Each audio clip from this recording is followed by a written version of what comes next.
Salut, c'est Trédis. Et on va être honnête. Columbia, elle sert à rien. D'abord, qui est-elle? Le jour, elle est une femme prude travaillant pour l'église, c'est elle au milieu, mais la nuit, elle devient une femme sexuellement libérée chantant sur le sexe et la drogue. Elle est la groupie et ex de Frankenfurter, un scientifique bisexuel travesti, ainsi que son assistante dans la présentation de sa dernière création, Rocky, un homme physiquement parfait créé à partir d'un squelette et plusieurs produits chimiques afin de devenir le jouet sexuel de Frank. Elle devait se exciter quand la chambre froide s'ouvre et d'où surgit Eddie, l'ex de Frank dont la moitié du cerveau a été greffé dans Rocky, si j'ai bien compris, et ayant un amour réciproque pour la jeune femme. Il s'apprête à partir avec elle, mais comme sa chanson a volé la vedette au scientifique, il finira tué à coups de pioche par celui-ci, ce qui fera péter un plomb à la jeune femme. Mais elle s'en remet vite en tripotant Majata, la domestique, tout en regardant Jeannette, l'héroïne, coucher avec Rocky au point où elle a une vision de tous les personnages à sa place. Ça veut dire que c'est bon, vous êtes combien? J'ai pas compris. Elle se fiche de la présence du docteur Everett Von Scott, le professeur de sciences de Jeannette et Brad, son petit ami, puis, quand tout ce beau monde se rejoint pour le dîner, Frank dévoile que la viande qui leur est servie n'est autre que les restes d'Eddie, ce qui l'a fait quitter la table pour aller pleurer dans sa chambre devant les photos de son amour décédé.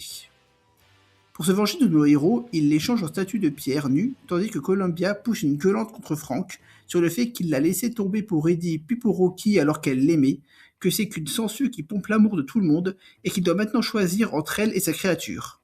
Il l'a fait pétrifier et en fait de même avec Rocky, tant qu'il y est.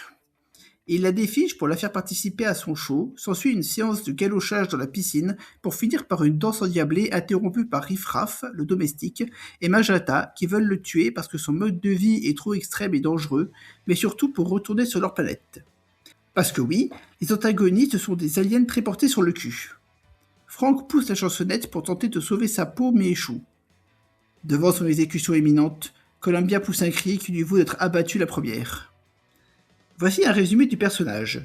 Une femme qui aime le vice, tout en restant une bonne personne en recherche d'amour. Alors pourquoi je dis qu'elle ne sert à rien? Eh ben, même si c'est un très bon personnage, comme tous les autres d'ailleurs, à part être divertissante, elle n'apporte rien à l'histoire. Dans son intro et celle de Frank, elle danse comme les autres et ne fait donc rien de spécial. Elle ne participe pas au défrocage de Brad et Jeannette, et sans elle, les fringues auraient aussi fini par terre.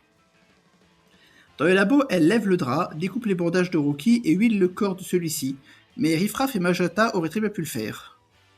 Dans la chanson d'Eddie, le matage de Jeannette avec Rocky et le dîner, elle ne fait rien qui fait avancer l'histoire.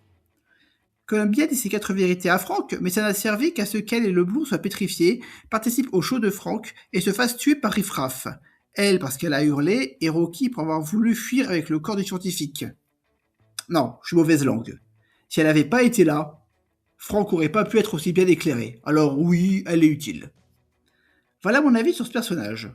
Tout cela est surtout pour rire, donc si vous l'aimez, ne le prenez pas personnellement. Merci d'être resté jusqu'au bout. Regardez The Rocky Horror Picture Show. Si c'est votre style, vous allez l'adorer, ce qui est mon cas, et à bientôt.